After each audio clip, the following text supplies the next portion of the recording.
they realized that who they just buried was not Tanya Hughes. Welcome to Watch Mojo. And today, we're counting down our picks for the top 10 must-watch documentaries about people who vanished without a trace. No one has heard from her. She would do that to us. Number 10. Gone Girls, the Long Island serial killer. There's a young girl running around here screaming, and there's some guy trying to follow her. Subject police, what is the location of your emergency? Long before human remains were found along Gilgo Beach in 2010, many women had already gone missing across New York and Long Island. This 3-episode documentary dives into the chilling Long Island serial killer case, but refuses to treat victims as mere headlines. Shannon Gilbert disappeared in May 2010, and I had never heard her name before. Instead, Liz Garbus brings the same human-centered approach that made her film Lost Girls so powerful. It moves beyond Shannon Gilbert, whose disappearance drew national attention, widening the lens to include other overlooked victims. She asked me where her sister was. And I said, I don't know. It was in that moment Missy found out what we really did. The result is a narrative that's both gripping and heavy. More than just the mystery, it exposes botched investigations, corruptions, and systemic neglect that allowed Rex Heuermann to evade capture for years. He was charged with civil rights violations and obstruction of justice. Burke was ultimately held accountable. He was convicted and sentenced to almost 4 years in federal prison. By the end, you're left asking, why were these women ignored for so long? Number 9. MH370, the plane that disappeared. So the flight was a red-eye from Kuala Lumpur to Beijing. The plane was going to take off around midnight and fly through the night. In March 2014, Malaysia Airlines Flight 370 vanished while flying from Kuala Lumpur to Beijing with 239 people aboard. To this day, no one can definitively explain what happened to the aircraft or its passengers. The plane suddenly goes electronically dark. It vanishes from radar. If you're new to the mystery, this 3-part documentary is a solid starting point. It reconstructs the night the plane disappeared and the global investigation that followed. Each episode offers different theories, some grounded, others more speculative.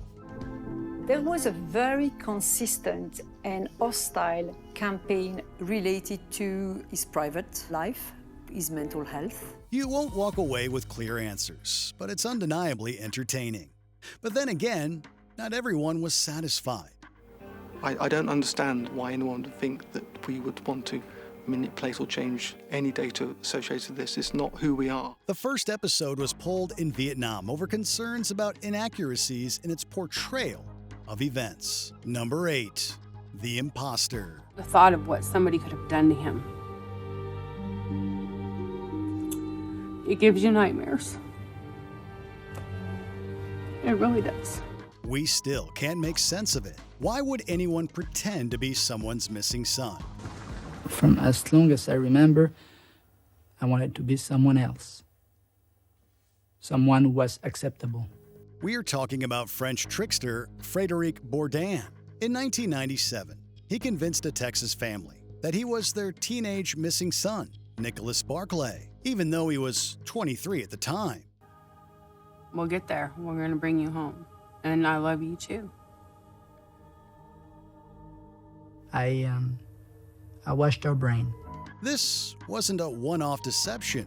Bourdin had a history of impersonation and might have continued to fool everyone if a private investigator and FBI agent hadn't exposed him.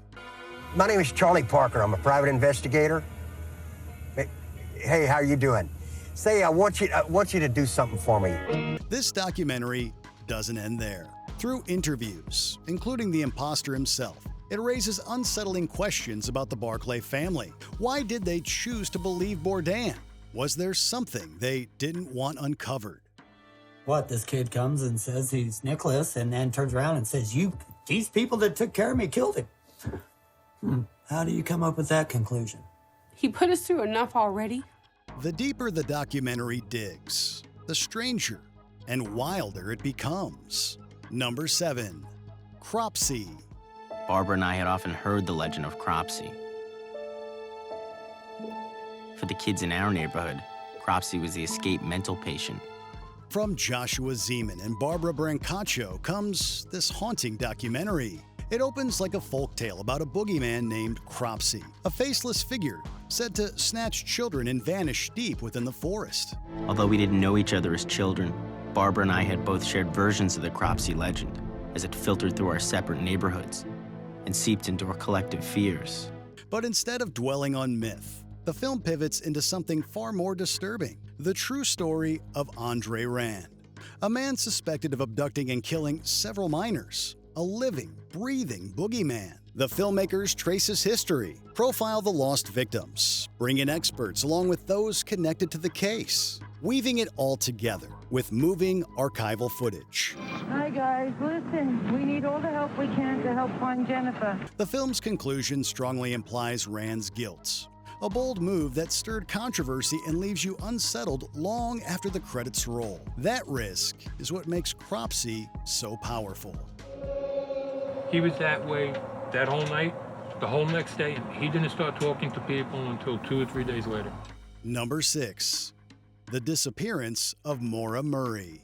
She packs her belongings, withdraws all the money from her bank, picks up some alcohol, and leaves town. To this day, no one really knows what happened to Mora Murray. In 2004, after crashing her car on a rural New Hampshire road, she vanished. And then, Mora Murray disappears. Forever. No clear answers, no confirmed sightings. Her disappearance became one of the first major cases to gain traction in the early social media age. She went missing the same week Facebook launched. And in the social media climate we now live in, everyone broadcasts their ideas. This 2017 documentary dives deep, following investigators as they retrace their steps and uncover overlooked details. It brings together family members, witnesses, close friends, and law enforcement in a thorough examination of the case. Now I understand why Kathleen never talked about the phone call. And I understand why Mora was crying. It wasn't about her father or her boyfriend. Exploring theories from voluntary disappearance to foul play. It exposes the gaps in timelines and police response. Sadly, it builds a mystery that refuses to be solved. So, where did Mora go after she crashed? What happened on this road? Number 5, Crime Scene: The Vanishing at the Cecil Hotel. It's one of the most obsessively followed true crime cases of this century. This gruesome discovery is the latest chapter in a dark history for the Cecil Hotel. The facts surrounding the death of Elisa Lam are truly sad. She vanished in 2013 while staying at the Cecil Hotel Los Angeles and was later found dead. She was traveling by herself, spent a few days in San Diego, and then came to Los Angeles on the 28th of January. This Netflix documentary revisits the case, casting chilling light on the infamous hotel while exploring the themes of mental illness and online obsession. It will honestly creep you out and leave you feeling sorry for Lam. This sounds strange, but I began to feel connected to her. Her Tumblr really made people feel like they knew her and that they wanted to help her. The series is at its best in the final episode, where it turns the lens on internet detectives, people who confidently dissected the case and falsely accused an innocent musician. Still, the film was criticized for prioritizing conspiracy over hard evidence. But for crime junkies willing to overlook that, the series offers a haunting experience. I mean, there has to be something more here. What are we missing? That elevator video literally has spooked all of us. Where did she go? Number 4, Who Took Johnny? That was the last time he was seen. The mysterious disappearance of Johnny Gosch is no new case, especially for true crime fans. But whether you know the story well or are coming to it fresh, Who Took Johnny has something to offer. It provides an absorbing look at how the young boy vanished in 1982 while walking his paper route. But to say that somebody stopped to ask direction of a paper boy, that would not be at all out of line. We still don't know what happened that morning. But beyond the mystery, the film forces viewers to confront the unbearable, ongoing pain of a family who never got closure. Most harrowing of all, the film pieces together with sobering confidence what likely happened to Johnny. And it's honestly too dark to imagine. But as nothing is certain, it leaves you wondering how much of it is evidence and how much is belief. Sometimes the better decision for a parent is to do what's best for your child, not just what you want to have happen. Number 3, Girl in the Picture. This one's a true bombshell. At first, it begins as a tragic but straightforward story about a woman dying at the roadside. And they call an ambulance. She's rushed to the hospital, and her husband, Clarence, eventually shows up. But the real mystery is yet to begin. As investigators dig deeper, they unravel something far more disturbing: the true story of Suzanne Savakis, a girl who went by many names. We discovered that in 1989, 1 year before her death, they changed their names. Sharon Marshall became Tanya. Abducted as a minor by Franklin Delano Floyd, a convicted murderer, she was raised as his daughter, sexually abused and robbed of her identity. Well-constructed and stomach-churning, Girl in the Picture follows how Suzanne's story was uncovered decades after her suspicious death. You know, this is more than just a crime story. I wanted to do everything I could to try to find Sharon's identity. I thought that was really important. As disturbing as it is, it's a story that deserves to be told. It pays tribute to a young woman whose entire life was stolen from her. She was just 20 years old when she died in 1990.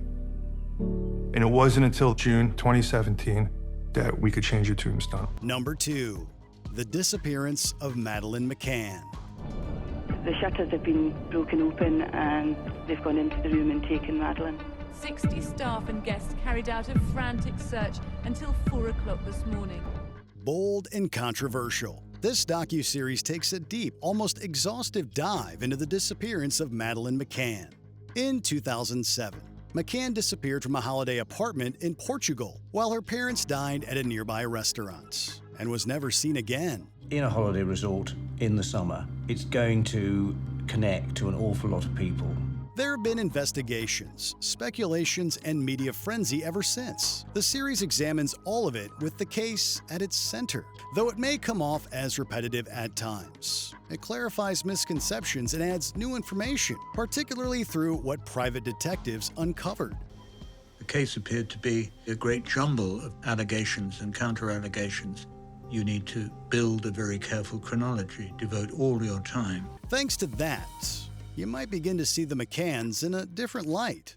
Unfortunately, the McCann family wanted nothing to do with the documentary for fear it may hinder active police investigation. It was clearly very, very difficult for Jerry that first night. Okay. A very short statement to me. Sir, could you step forward, please? It was very raw and very early.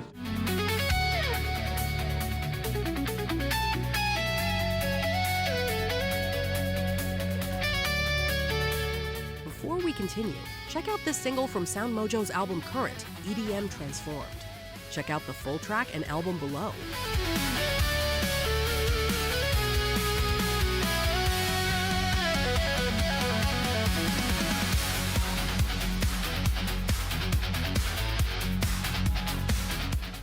Number 1, The Keepers.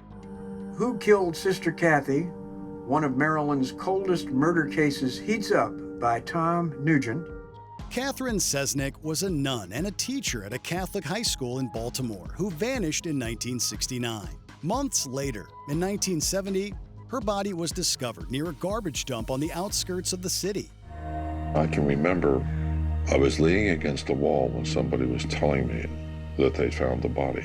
Despite decades of investigations, her case remains unsolved. This 7-part documentary will give you so much to think about. I had acknowledged to Kathy that there was something going on that was upsetting me. She said she would take care of it, and she's laying on the ground. and she's dead. It examines the victim's experiences, the church's cover-up, and the damage done by Joseph Maskell and other priests. It will leave you sickened at how they got away with abuse for years and genuinely heartbroken for the victims. But there's a powerful thread of hope running through it, driven by Selznick's former students who refuse to let the truth stay buried. That determination is the soul of the series.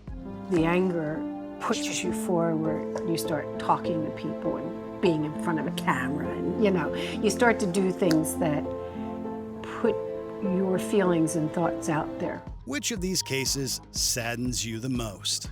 Let us know in the comments section.